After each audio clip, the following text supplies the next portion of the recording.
Offer స్వీకరిస్తున్నారా? Thank you. ఆనాడు బాబు గారిని arrest చేసినప్పుడు పవన్ అన్న ప్రత్యేక విమానంలో ఆంధ్ర రాష్ట్రానికి రావాలని ప్రయత్నించారు. ఆయన ఏకంగా ఆయన విమానానికి పర్మిషన్ కూడా క్యాన్సిల్ చేసింది ప్రభుత్వం.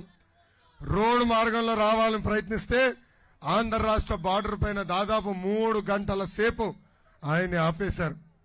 ఆంధ్ర ఏమైనా పాకిస్తానా? కాదు. కానీ ఈ సద్దాం హుస్సేన్ లాంటి జగన్ వల్ల ఈ రోజు ఆంధ్ర రాష్ట్రం ఒక పాకిస్తాన్ లాగా మారిపోయింది.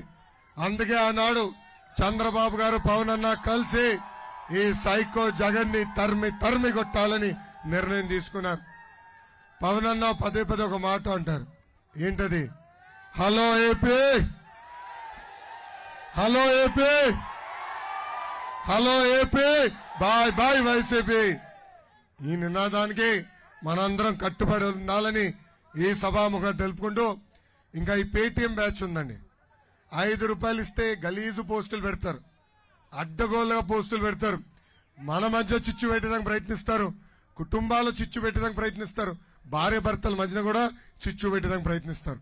అందుకే మనందరం అప్రమత్తంగా ఉండాలా. వాళ్ళు చేసే దుష్ప్రచారాన్ని తిప్పికొట్టాలా. వాళ్ళు చేసే ప్రచారాన్ని ఎవరు నమ్మకూడదు.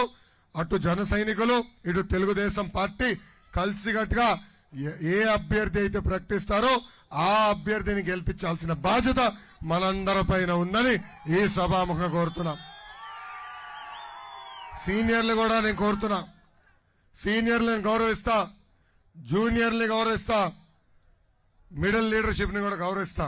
కానీ పనిచేసే వాళ్ళనే ప్రోత్సహిస్తా. ఎవరి బూత్లో అయితే మెజారిటీ చూపిస్తారో, ఎవరైతే తెలుగుదేశం పార్టీ నియమించిన అభ్యర్థిని గెలిపిస్తారో